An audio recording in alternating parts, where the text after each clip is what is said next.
Tantor Audio, a division of Recorded Books, presents Bayard Rustin, A Legacy of Protest and Politics. Edited by Michael G. Long. Narrated by Bill Andrew Quinn. I must resist. Bayard Rustin. Forward. Claiborne Carson. It has been more than a half a century since Martin Luther King Jr. published his final book, Where Do We Go From Here? Chaos or Community?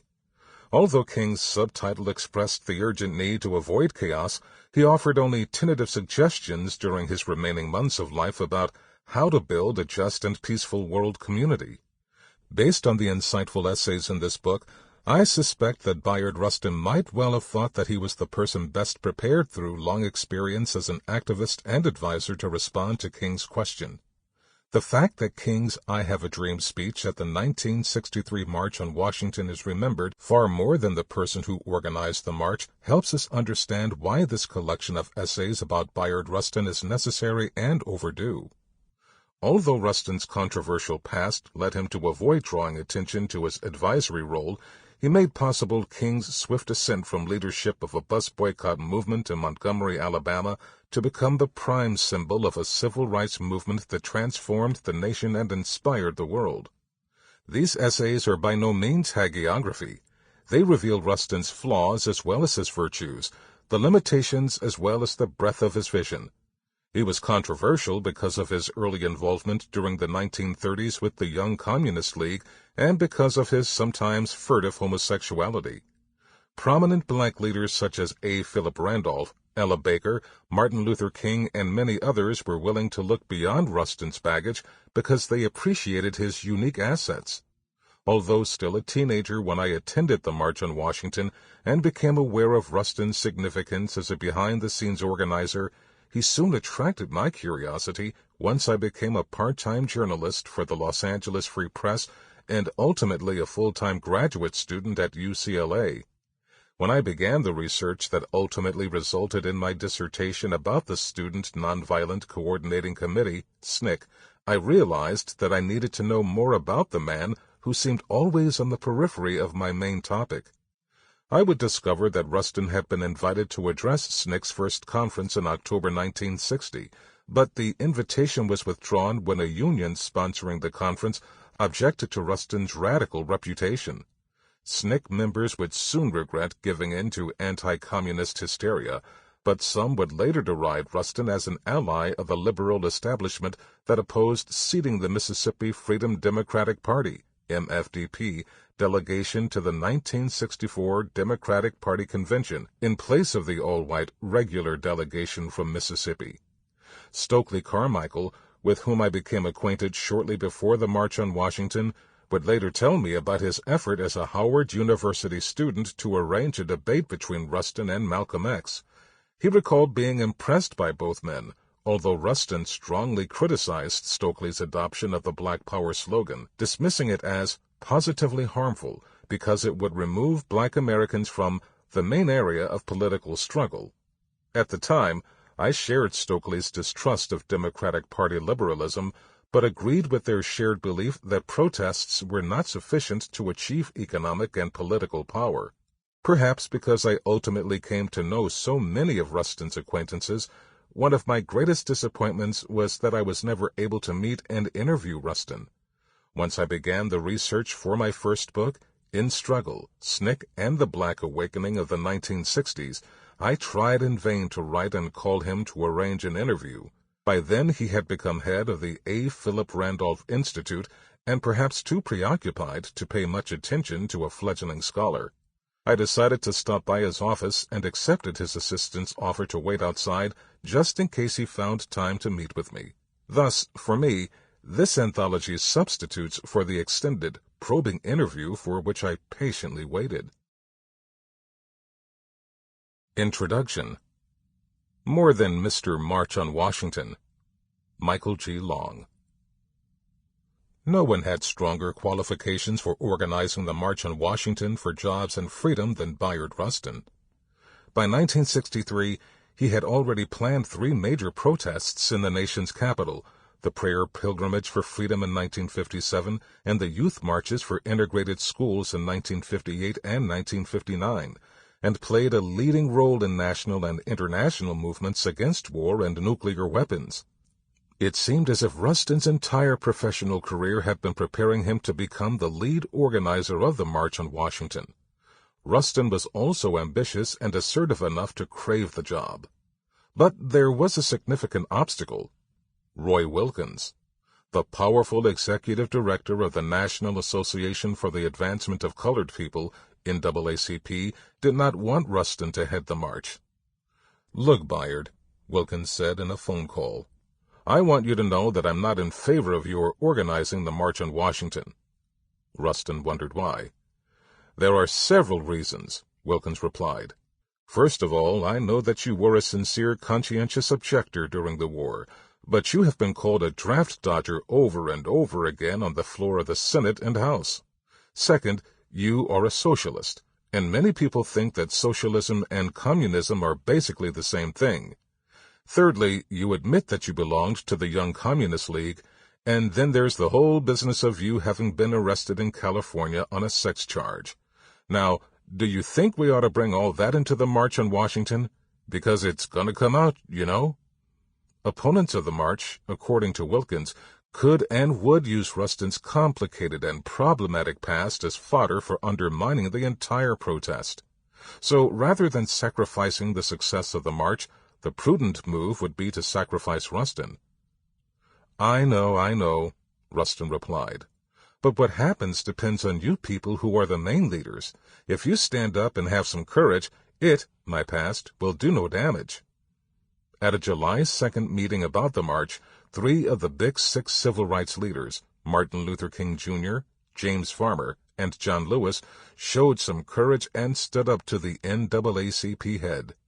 In the end, A. Philip Randolph became the official director, and he named Rustin as his deputy director, a position that effectively made Rustin the march's main organizer. It's still shocking that a pacifist, socialist, ex-convict, former communist, openly gay, black man was largely responsible for planning and executing the most significant event in U.S. protest history. But just as jolting as Rustin's refusal to roll over and surrender after acknowledging that he would be the direct target of the march's opponents, as well as the subject of intense media scrutiny, if there is anything that the March on Washington reveals about Rustin other than his organizing genius, it's his ambitious refusal to confine himself to the shadows of history.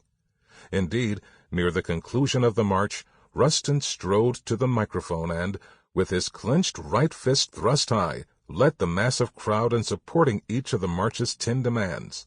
In that moment, at a protest broadcast around the world, Rustin took center stage and made history.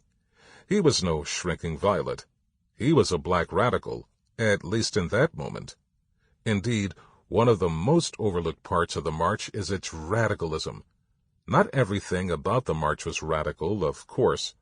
Rustin originally conceived of the day as including mass lobbying at the U.S. Capitol, an act that would shut down regular business for the day, a defiant march past and an encircling of the White House, and a rally that would include speeches from unemployed people. But by the time Rustin completed his plans, he had left these ideas behind, earning the wrath of militants in the Student Nonviolent Coordinating Committee, SNCC, who had been looking forward to shutting down Congress and calling President Kennedy to task. For them, the watered-down march was little more than a friendly picnic. But that criticism was not entirely fair. Despite de-radicalizing his plans, Rustin ensured that at least some of the march's content remained radical. Both Rustin and A. Philip Randolph were fervent democratic socialists, and one of their goals was to use the march as a platform for sharing their socialist vision and calling for its enactment. The two socialists achieved at least part of their goal by ensconcing it within the march's list of 10 demands. Thanks to Rustin and Randolph, the march officially demanded a massive federal program to train and place all unemployed workers, Negro and white, on meaningful and dignified jobs at decent wages, as well as a national minimum wage act that will give all Americans a decent standard of living. Randolph also used his opening speech to declare war against U.S. capitalism. The sanctity of private property takes second place to the sanctity of the human personality, he said. It falls to the Negro to reassert this priority of values because our ancestors were transformed from human personalities into private property. It falls to us to demand new forms of social planning, to create full employment, and to put automation at the service of human needs, not at the service of profits, for we are the worst victims of unemployment. Randolph's speech, coupled with Rustin's militant presentation of the march's demands, represented the first time that millions of white Americans heard prominent black leaders deliver not only a sharp critique of capitalism, but also a demand for a socialist approach to the nation's economic challenges. Together, Randolph and Rustin left a remarkably radical and threatening legacy, one that is usually ignored in annual feel-good celebrations of the march and its leaders. Beyond that, the march inspired countless people to fight for racial justice and helped to create the conditions that led to the passage of the 1964 Civil Rights Act. Just as important, the historic protest stirred other oppressed people to rise up and even provided a template for subsequent protest marches. In the years to come, millions of protesters, many of whom had marched in 1963, would similarly march on Washington for women's rights, labor rights, LGBTQIA rights, and so much more. No protest in U.S. history has been more influential and consequential than the 1963 march. However significant the march was, and however radical part of it was, the legacy of the march, and thus Rustin's legacy, is tainted. On August 16th, the march's administrative committee held its last meeting before everyone headed to Washington. Anna Arnold Hedgeman, the only woman on the committee, asked for the floor.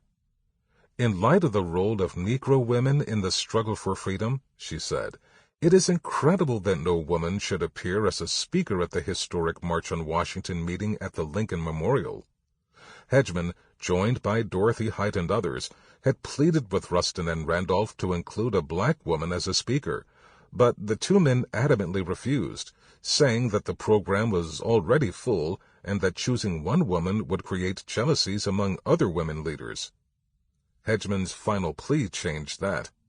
At the last minute, the Big Ten, the Big Six had added 4 white men to the inner circle, decided that the program would now include a woman-led tribute to Negro women, fighters for freedom. Still, though, no woman would be allowed to deliver one of the major speeches at the march. The exclusion stung. Black women were not only the backbone of the civil rights movement, they were also its head, neck, body, and legs. It might be difficult for some of us to believe this, but Rustin and Randolph, like all of us, were not saints.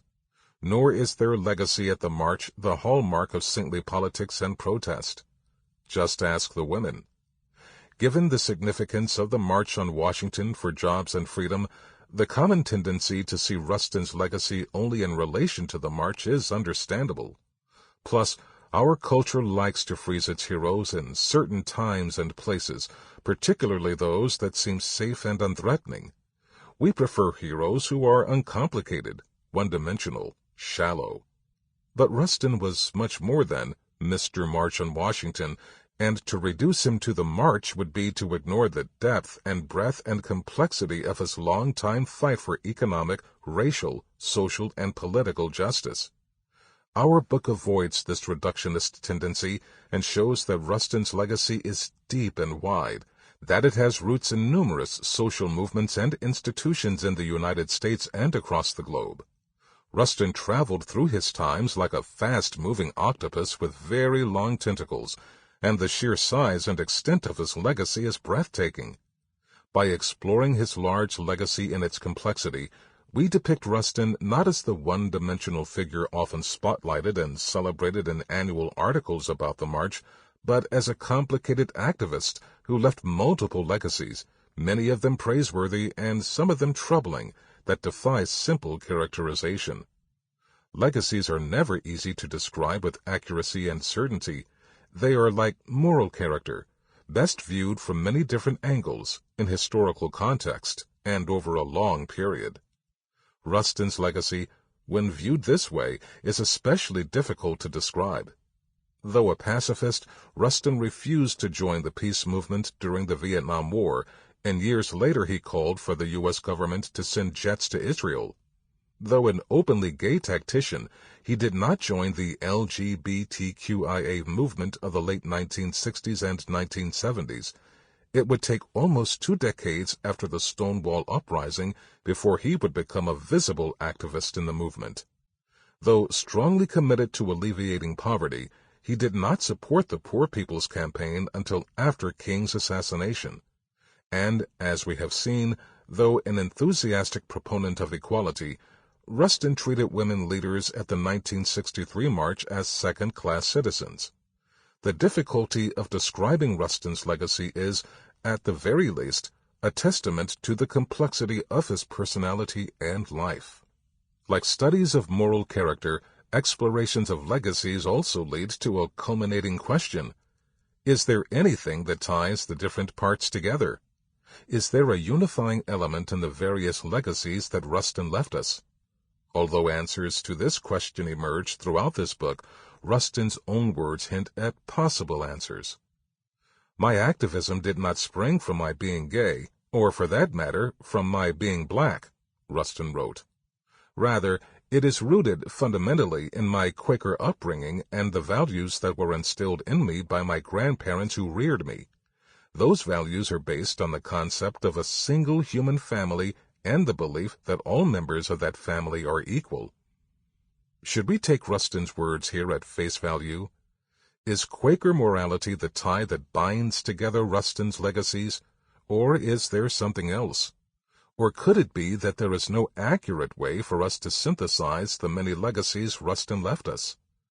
Perhaps a quest to tie together Rustin's various legacies is fundamentally wrong-headed. One thing remains clear. Much of Rustin's legacy remains unfulfilled. Consider, for example, the 2 march demands already mentioned. Despite Rustin's efforts, there is no massive federal program that trains and places all unemployed workers, and there is no national minimum wage that gives all Americans a decent standard of living. Both demands are unmet, even though they are at least as important today, when sky-high inflation forces poor people to skip meals, as they did in 1963. Then there is the demand that appeared on a placard that Rustin approved as an official sign of the march. We demand an end to police brutality now. If there is any doubt that Rustin's legacy is relevant for today, call to mind the recent murders of George Floyd, Breonna Taylor, and numerous other innocent black people. Their unjustifiable deaths cry out for us to take Rustin's legacy seriously. The essays ahead will describe other ways that Rustin's legacy is relevant for today.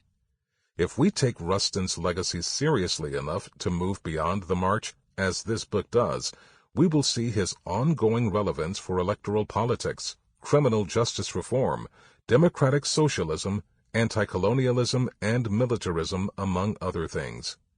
As he was during his lifetime, Rustin is a rich source for achieving justice. Of course, when we realize that so many of Rustin's demands for justice remain unfulfilled, we might become overwhelmed and grow too tired to march on. Perhaps in that moment, Rustin's written words, yes, the remarkable legacy of his words, can help. In a 1969 letter to a woman who had complained about how tired she was from having to deal with anti-Semitism, Rustin wrote, "I am not sympathetic to your cry of being tired, Mrs. Greenstone. I am black, and I have lived and fought with racism my entire life. I have been imprisoned 23 times, serving 28 months in a federal penitentiary and 30 days on a North Carolina chain gang, among other punishments. I have seen periods of progress followed by reaction. I have seen the hopes and aspirations of Negroes rise during World War II, only to be smashed during the Eisenhower years. I am seeing the victories of the Kennedy and Johnson administrations destroyed by Richard Nixon. I have seen black young people become more and more bitter. I have seen dope addiction rise in the Negro communities across the country. I have been in a bombed church. My best friends, closest associates, and colleagues in arms have been beaten and assassinated. Yet, to remain human and to fulfill my commitment to a just society, I must continue to fight for the liberation of all men. There will be times when each of us will have doubts, but I trust that neither of us will desert our great cause. In the final analysis, Rustin's legacy is not about hope for a pie in the sky. It's not a legacy that promises that one day we will indeed get to the promised land. Instead, Rustin left us a legacy marked by grit and determination, a relentless commitment to building the beloved community one block at a time, even after it's been torn down or blown apart far too many times, even if there is no promise of it coming to fruition. At last, Rustin's legacy invites us to fight unceasingly for the freedom of all, no matter what the result might be. It's as simple and as complicated as that. Part 1. Protests, Politics, and Partners. 1. Rustin's Legacy of Civil Resistance in the U.S. Erica Chenoweth. Civil resistance is a form of struggle in which unarmed civilians mobilize using a series of coordinated methods like protest, non-cooperation, and the building of alternative institutions to confront their opponents. People have used methods of civil resistance, like protests, strikes, or acts of civil disobedience, in North America for hundreds of years. However, there was little comprehension of the potential strategic and moral potential of civil resistance as a systematic approach to building and wielding power against oppression until Mohandas Gandhi popularized the concept within the Indian context. Bayard Rustin was one of the first people, if not the first person, to systematically apply the theory and practice of nonviolent civil resistance to race relations in the United States. At the time of its introduction to the U.S. context, civil resistance was still an emerging technology of resistance, with anti-colonial movements following Gandhi's example by experimenting with the tactics, strategy, and philosophy of nonviolent action.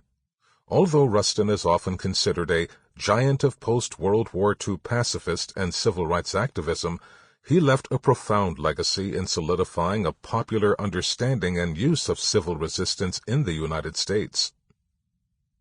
Rustin's early experiments with nonviolent action. Rustin first encountered ideas about the power of nonviolence during his childhood. He was raised by Quakers who were active members of the NAACP in Westchester, Pennsylvania. As a high school student, he experimented with techniques of nonviolent resistance through non-cooperation with segregation. For instance, he was arrested in his hometown for sitting in a whites-only area of the local movie theater, a sign of the moral clarity he possessed from an early stage of his life. As Rustin was coming of age, a stirring series of events was unfolding across the world. In 1930, when Rustin was in his late teens, Mohandas Gandhi launched a pivotal campaign in popularizing the concept of civil resistance, the Salt March. The Satyagraha's deliberate law-breaking of an oppressive colonial salt monopoly hit the world wires, whose attention was inspired in part by the brutality of the colonial administration's heavy-handed response. The events were covered extensively in American newspapers, including among the black press. Gandhi correctly expected that his arrest during the Salt Satyagraha would outrage audiences both inside and outside of India, and the brutality visited upon those who protested Gandhi's imprisonment brought new levels of global sympathy for the claim of Indian independence. More broadly, the Salt Satyagraha inspired a new wave of interest in Gandhi's strategic mastery of resistance to colonial rule. Because Gandhi was both a prolific writer and correspondent, he had developed a significant body of writings outlining his theory of how Indians could liberate themselves from colonialism through nonviolence. In the 1930s, several of Gandhi's interlocutors, such as prominent followers Richard B. Gregg and Krishnalal Sridharani, published books that introduced the ideas of nonviolent action to American audiences. Prominent pacifist, religious, socialist, and civil rights leaders took notice of these works, but had little experience implementing sustained strategic campaigns of nonviolent resistance in the U.S. context themselves. Bayard Rustin entered Wilberforce University 2 years after the Salt March began, but he was expelled from the university in 1936 for organizing a strike.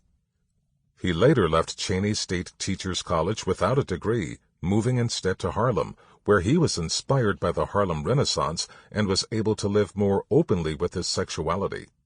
He completed an activist training course organized by the American Friends Service Committee and enrolled in the City College of New York. Later, he was involved in a campaign to free 9 black teenagers who were accused of raping 2 white women in Alabama. As he began his more formal career as a youth organizer, Rustin was deeply influenced by black labor organizer A. Philip Randolph, who himself had a deep instinct that black people could effect change only through mass politics. The Roosevelt administration's commitment to major economic reforms, the onset of World War II, and the demands for labor that it produced provided new opportunities for black political mobilization to confront racism, discrimination, and sexism. Prior to Pearl Harbor, Randolph had pressed President Roosevelt for an order to end segregation in the defense industry. When Roosevelt demurred, Randolph threatened to organize the first-ever March on Washington as a way to end racial discrimination in recruitment to the defense industry and armed forces.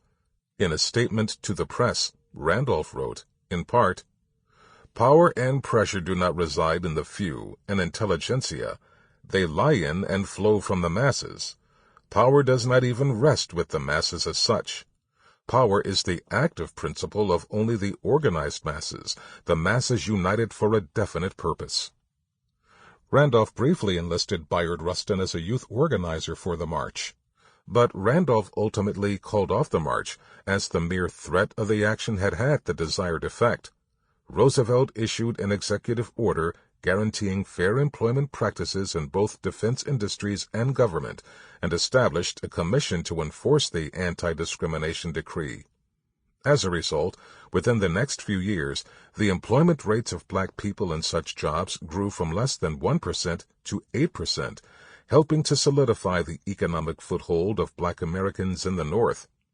Reflecting on the impact of this victory, Rustin later wrote, "This campaign was the symbolic inauguration of the modern civil rights movement and the first mass protest ever seriously threatened by Negro Americans."